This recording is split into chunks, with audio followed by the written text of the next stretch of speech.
What's up, everybody? We are back. John Delarose here, the leading Hispanic voice in science fiction, coming at you with an omnibus review today. This is the Acts of Vengeance. This was a Marvel crossover in the early 90s, one of their first crossovers at that time, kind of before the crossover madness happened. And this one actually is more a conglomeration of books that have a similar theme than really too much where it's, books crossing over into one storyline or whatnot. You get a little bit of that too. But I like the way that this was done in a lot of ways. It allowed the storylines to breathe and still had that interaction between books, which was kind of nice.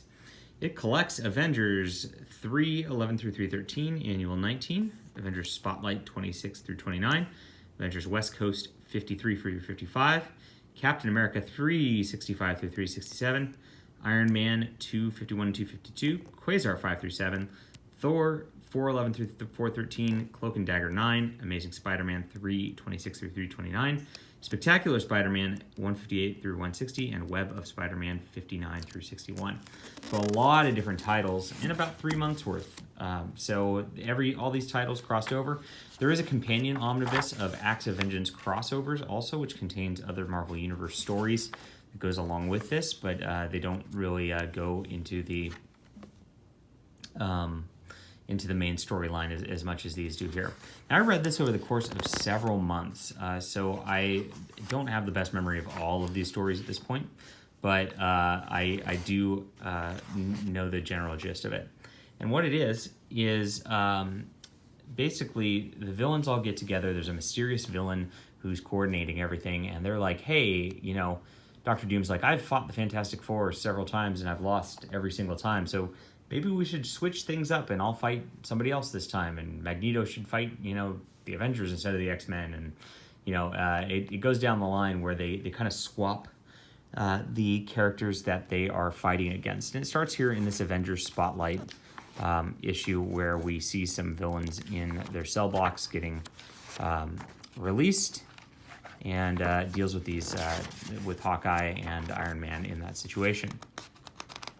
It goes into Amazing Spider-Man right here, which, Spider-Man fights this character Gravity here, and this is where he develops his weird cosmic powers. This is a very weird Spider-Man storyline, but Spider-Man gets these cosmic powers where he is flying around, he's stronger than he ever was before, and he's just very much able to take down these characters.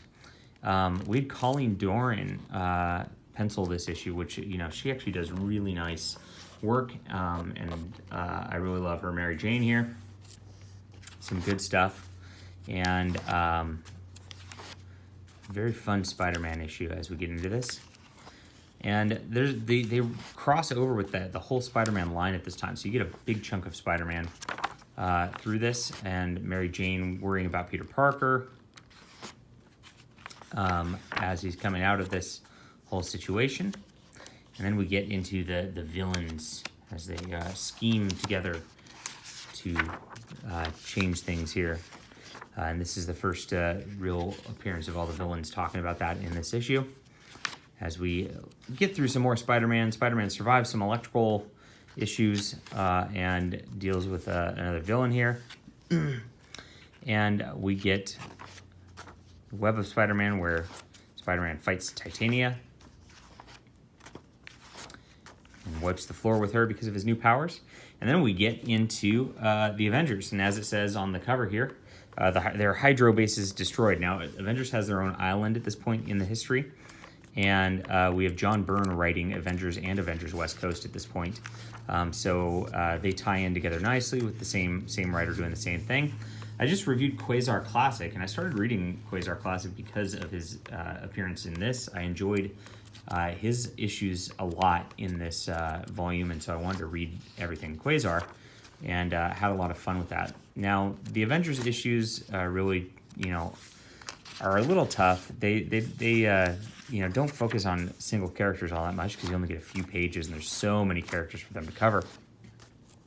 But the Hydro base destruction was pretty interesting. Submariner then fights Captain America because they have a misunderstanding, and Submariner gets mind controlled. So that happens there. We get Quasar fighting the classic villain, the Absorbing Man, next. And if you notice, like, most of these art styles kind of look the same. We still have that Marvel House style at this point. And these stories really go a bit fast as we roll through and just see different characters fighting. We got Boomerang, who's fighting Hawkeye now. And it's just quick fights for the most part. Not a lot of development of character. I'd say Spider-Man's got some good character development. We're into an Avengers issue now. But we get the Wrecker facing Iron Man.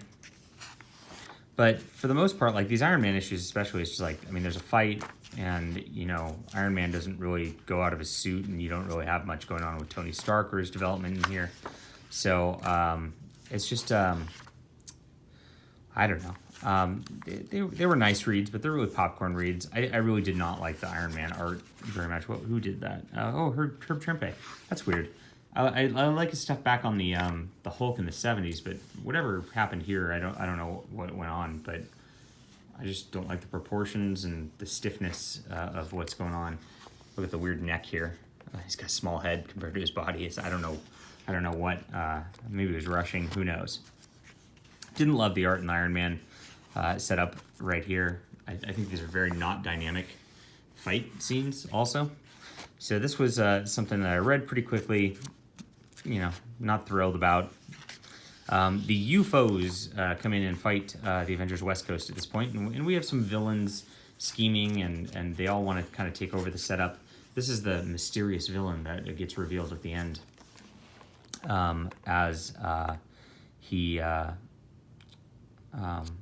does his as he's kind of trying to manipulate all the other villains, and we find out what goes on. And Magneto vies for control, Doctor Doom vies for control, etc. Avengers West Coast has John Byrne actually writing and penciling at the same time, and I like John Byrne's art a lot. I know some people, you know, aren't all that into it, but I think he really encompasses the Marvel House style a lot better than a lot of other people. And as he's writing and penciling here, he has a very good control of the story during his Avengers West Coast issues in this book. All right, we get into some Thor. Now, Thor actually has a different sort of deal too. While Spider-Man, I said, is got some good character development and all that, Thor's got this like weird setup at this point in his life where he's not Dr. Don Blake of past, but he's actually inhabiting another guy's body.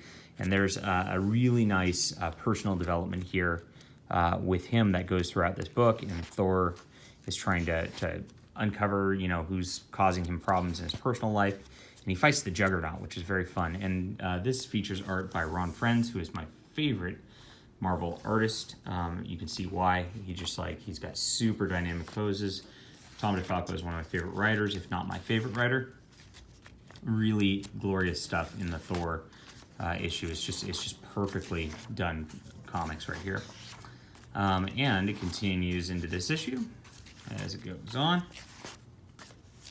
Captain America then comes back, and you know we learn what's going on with Namor, and get some more fights here as the Red Skull does his thing. We get back into Quasar. I mentioned this in the Quasar review I did of his book, but they feature Venom, and if you look at that, they just put him in a splash page, and then for one more page, and there's no more Venom.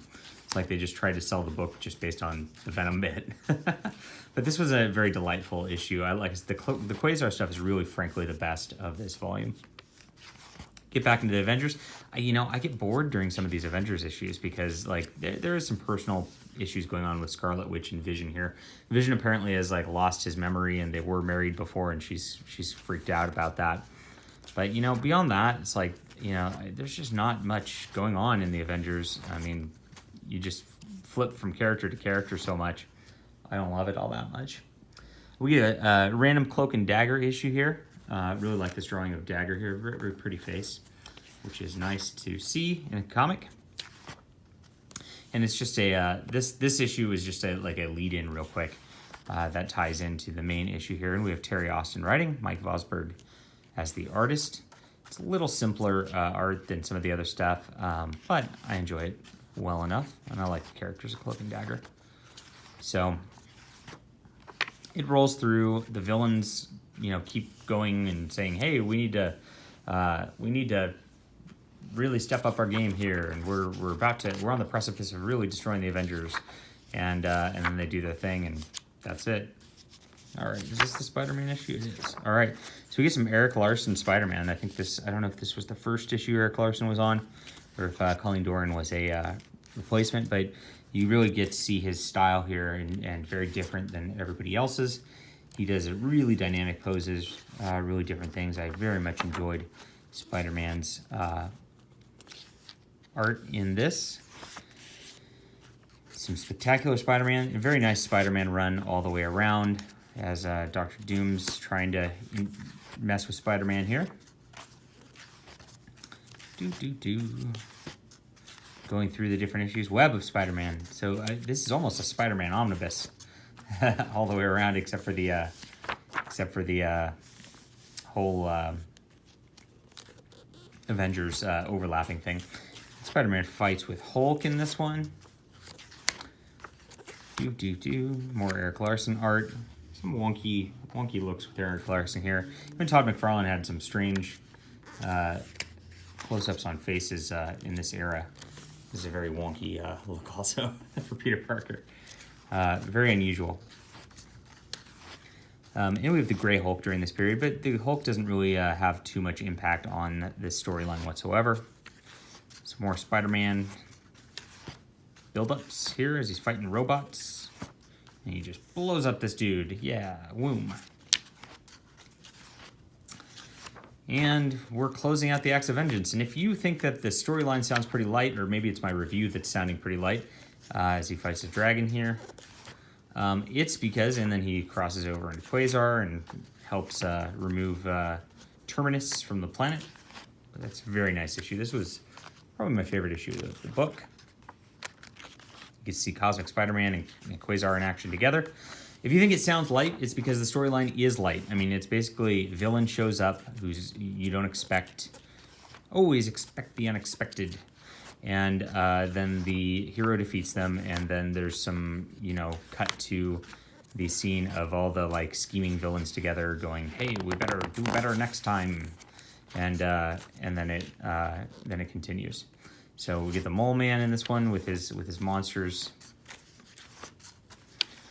I mean, there's really not much to it. And then eventually they discover that Loki's really the one manipulating everybody on this front. This guy who's trying to get the Thinker to join the team, and the Thinker says, no, I'm just going to sit here. And then Loki reveals himself by accident, and once Thor figures that out, he chases after Loki and pretty much ends the whole threat. Dr. Doom is revealed just to be a Doombot and not actually the Dr. Doom. And the villains end up dispersing because they just can't deal with it. We have an interesting situation with Scarlet Witch. And that pretty much wraps up Acts of Vengeance. What was nice, this is the last Spider-Man with Eric Larsen. We get the Eric Larsen art as mentioned before. And this turns out that Captain Universe was manipulating Spider-Man this entire time to deal with cosmic threats, and he uses the power for one last good against the Tri-Sentinel, which is a cool concept. It's the best Spider-Man issue here. And then he loses his cosmic powers and gets back to normal, and we start developing this some side character development stuff with Felicia Hardy. Turns out it's dating Flash Thompson, which I guess we'll get into later in Spider-Man stuff. And then we get a nice little epilogue. This just kind of summarizes the Acts of Vengeance. I mean, you could read this little epilogue and then move on from here. You really didn't miss much. Their base was destroyed.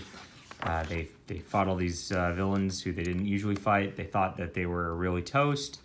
And then they figured it out and they win. And then we get one last epilogue where the Wizard, who is one of the villains in this, tries to escape from the vault and gets shut down by Iron Man and one of the Vault Guards. And that's it. And that ends Acts of Vengeance right there. So it's got a crossover, and Spider-Man's Cosmic Adventures really, is just its own thing, and it just happens to be there. It doesn't tie into it all too much.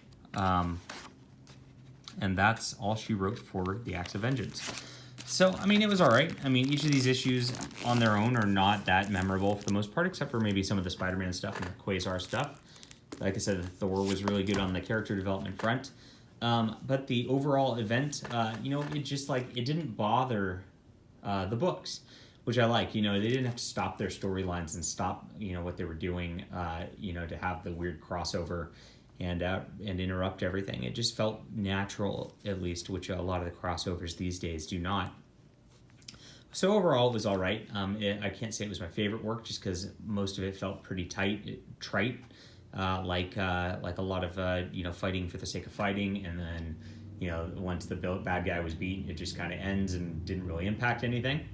But overall, I mean, some of it was fun, and that's all you can ask for out of a comic book.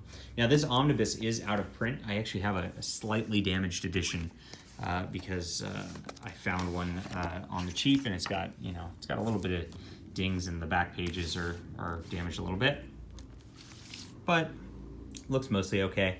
And I'm content with this for now. So if you can find this, good luck. It's very, very expensive on the aftermarket. Is it worth very, very expensive? Absolutely not. I would not pick this up for over cover price if you. It's not worth the read on that level. But it was worth the read. Okay, I call this a 7 out of 10 overall because I was bored during the main Avengers storyline issues.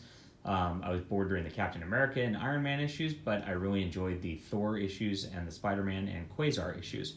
So for something this big and with so many different writers involved, so many different artists, that's about as good as it gets. So I will call this about a 7 out of 10 for the event, and that's it for the Acts of Vengeance. Am I going to read the crossover volume?